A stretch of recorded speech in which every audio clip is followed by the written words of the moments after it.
The fourth episode of Loki came out today, and I'm just gonna say it now, this may be the best episode of any of the MCU shows. I don't know if it's the best one, but I know it has to be in at least the top 3, and yes, my hair is still drying in this video, so that's why it looks weird and looks different. But let's talk about this episode in full spoilers. There's your spoiler warning. I highly recommend checking it out, and it has a post-credit scene, so make sure to stick around for it. It is very important. So as I said before, this episode is fantastic. It opens with Loki and Sylvie still on the planet they were on before, and stuff is kind of coming to a close. You know, the meteors and stuff are going in on this planet and basically destroying it, and then the TVA finally is able to latch onto their location, so they catch them and they bring them in. So it's good and bad. Like, good because they saved them, but also bad because now they have them prisoner, and that's like the first 5-10ish minutes of this episode. And we do see some like important connection between Loki and Sylvie. I think that's what also is so great about the show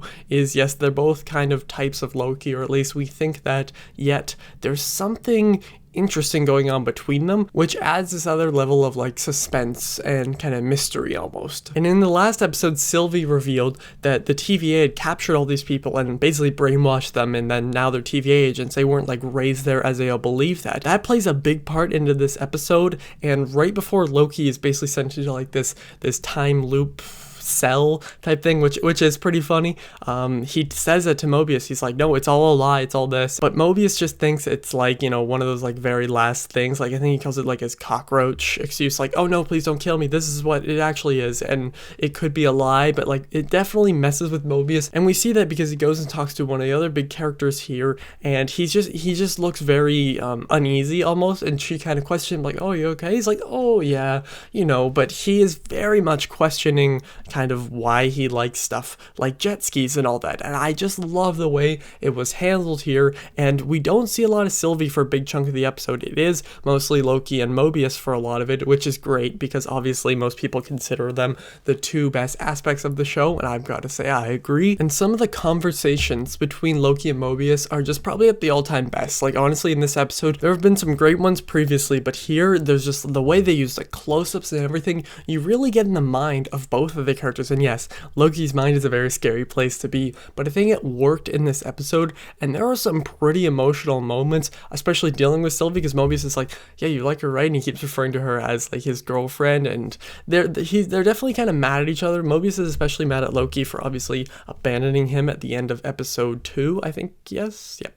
And another important thing I totally forgot to touch on until now is the episode actually opens up with what we think, at least what I think, is a young Sylvie, and then she's taken by the TVA, but then she escapes, and then she kind of talks about it, and that was an amazing opening, like one of the best openings from any MCU show, because it says a lot about her characters. But let's just talk about one of the main things that people are talking about. Finally, we get to see the timekeepers. They're in it like a little bit at the start. One of the agents goes to it, but then Loki and Sylvie are brought there, and I was like, oh god, what are they gonna do? And then it leads to one of the best sequences in the entire show, where Sylvie actually beheads one of them, and it's crazy, it's so insane. But then we learn they're kind of like almost robot type things. Like, when she catches the head and picks up Loki's like, oh, but then we see there's just like wires, and she's like, oh, this is weird. But the big thing in that sequence is that Mobius gets pruned. Like, he gets, you know, the little zappy thing that makes him disappear.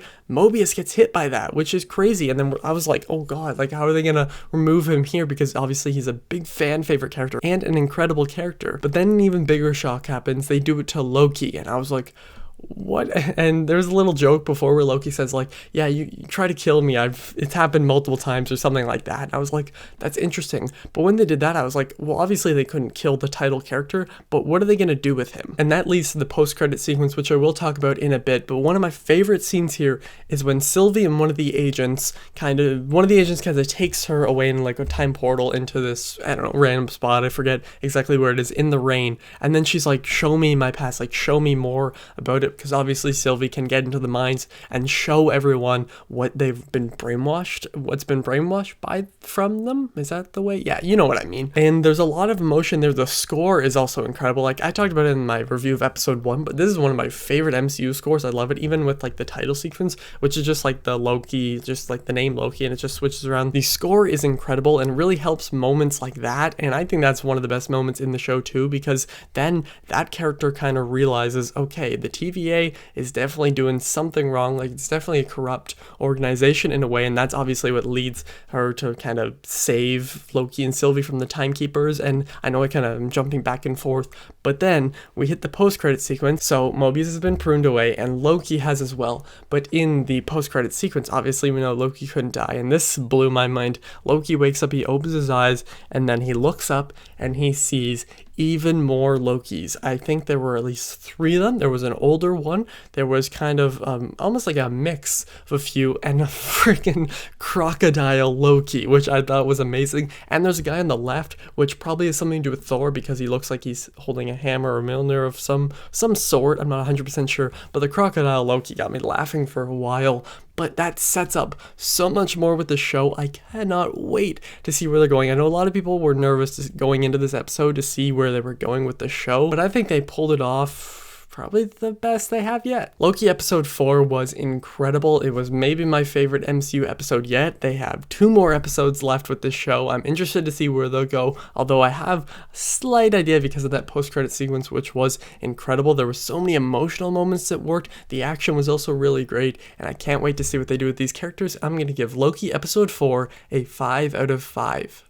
Yeah, I loved it so much. I thought it was incredible. I think that sure there are like little things you can nitpick in the episode, maybe some of the editing and like some of the action sequences, but that's really whatever. In the grand scheme of things, it doesn't really matter. Like, those are just nitpicks and they don't really impact my thoughts overall. I think this episode was amazing. I really hope you guys enjoyed it. I think most people are, like, when I go to Twitter, most people have the same thoughts as me. A lot of people are saying it's one of the best ones, which I'm glad. Obviously, there's some amazing episodes of WandaVision, and the Falcon and the Winter Soldier was awesome as well. And what did you think of this episode? Tell me in the comments down below. Was it your favorite one yet? And thank you all for watching. I'll see you guys next time. Over and out.